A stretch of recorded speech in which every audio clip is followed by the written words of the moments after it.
A $1.5 billion modern Aegis-guided missile destroyer can be rendered entirely defenseless in less than 12 seconds by a single $3 million Swedish RBS15 SF missile launched from a hidden truck. On paper, their only tactical salvation would be detecting a target that skims the ocean crests at under 3 meters above the water. A warship's layered air defenses become totally useless when a heavy salvo breaches the radar horizon without any early warning.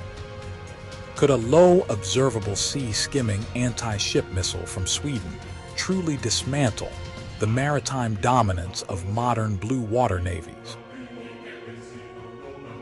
When the Swedish Defence Materiel Administration, FMV, allocated 800 million Swedish kronor, roughly $72 million in December 2024, to modernize mobile coastal defense units, leading global defense analysts argued that littoral warfare strategy had officially shifted.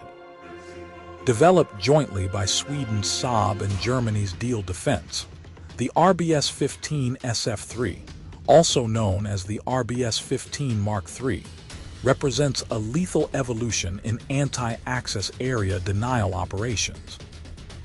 Operating at a high subsonic speed of Mach 0.9, with an operational range exceeding 200 kilometers, this weapon does not follow a predictable flight path. Its advanced flight control system allows operators to program dozens of complex 3D waypoints, enabling the missile to maneuver around islands and coastal terrain before striking from an unexpected angle. Armed with a 200-kilogram high-explosive warhead designed to penetrate heavy ship armor prior to detonation, a single impact can leave a 5,000-ton frigate permanently exposed and combat ineffective. Furthermore, its active radar seeker operates on the Ku band, utilizing specialized electronic countermeasure algorithms to ignore decoys and chaff while locking onto real naval targets. Before we go on, you think land-based missile systems will make giant warships obsolete in modern naval warfare? Subscribe to the channel and tell me where you're watching from. To understand why the RBS15 SF instills such profound anxiety in naval commanders, one must examine its core technical architecture. The missile relies on a microturbo TR-65 turbojet engine, generating high subsonic momentum at Mach 0.9.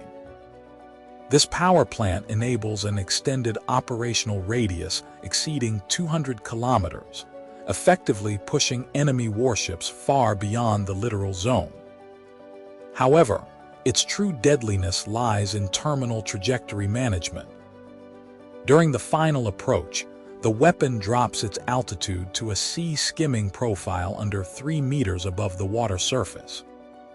Because naval radar systems are inherently limited by the curvature of the Earth, a surface vessel tracking horizon targets receives zero radar reflection until the missile is less than 20 kilometers away.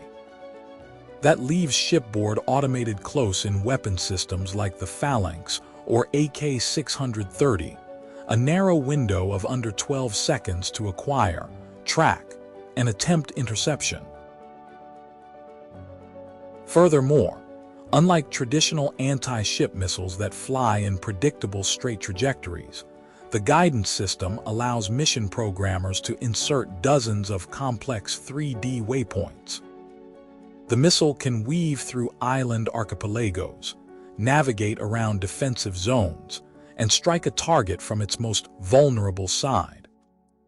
On paper, their only tactical salvation against such precision would be electronic warfare, yet the active radar seeker of the RBS15 SF operates on the high-frequency Ku band.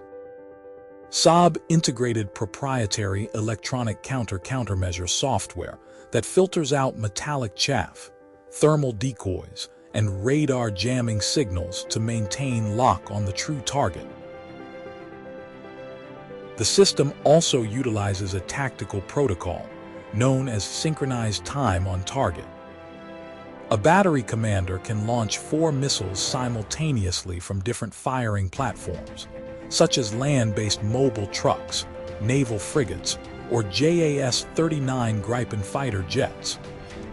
These 4 missiles travel along completely distinct flight paths of varying distances, yet their onboard computers synchronize arrival times to impact the target hull within the exact same second, overwhelming any integrated air defense system. Beyond technical performance, the operational survivability of the launch platform turns the RBS15 SF into an elusive land-based threat. In 2016, amidst rising tensions across northern Europe, Sweden officially reactivated its coastal defense missile regiments after a prolonged post-Cold War hiatus. Rather than relying on fixed concrete bunkers that are easily mapped by military intelligence, the Swedish armed forces integrated the system onto heavy Scania 8x8 mobility trucks. A mobile battery unit can remain completely concealed within dense pine forests, waiting silently for targeting parameters. Once receiving targeting data from airborne early warning assets, the crew can maneuver onto an open highway, deploy the hydraulic stabilizers, launch a salvo of missiles, and retract the platform in under 3 minutes. By the time enemy satellite networks or counter-battery radars trace the launch trajectory, the mobile unit has already repositioned under forest canopy. Leading defense analysts argue that on paper, their only tactical salvation against such shoot and scoot tactics would be continuous real-time drone surveillance, which is extremely difficult to maintain over contested airspace. This operational doctrine reached a significant milestone in December 2024, when the Swedish Defence Materiel Administration awarded an 800 million Swedish kronor contract to Saab to modernize these mobile launcher units. This defense upgrade ensures total interoperability across the Baltic Sea. Sweden, Finland using the MTO-85M variant on Hamina-class missile boats and Sisu trucks, and Germany deploying the system on K-130 Braunschweig-class corvettes, have effectively constructed an overlapping anti-access bubble. With naval forces operating under the shared tactical framework of NATO, this interconnected network covers thousands of small islands, rendering unauthorized maritime entry into the Baltic a high-risk endeavor for any surface fleet. Despite its formidable engineering, the RBS15 SF is not without technical limitations. Operating at a high subsonic speed of Mach 0.9, the missile requires roughly 11 minutes to traverse its maximum operational distance of 200 kilometers. If an opposing warship detects the launch through early warning airborne assets or space-based satellite coverage, the vessel retains a narrow window to execute evasive maneuvers. Furthermore, the weapon relies heavily on over-the-horizon targeting data provided by external reconnaissance assets, such as the Saab Global Eye Airborne Early Warning Platform or coastal radar networks.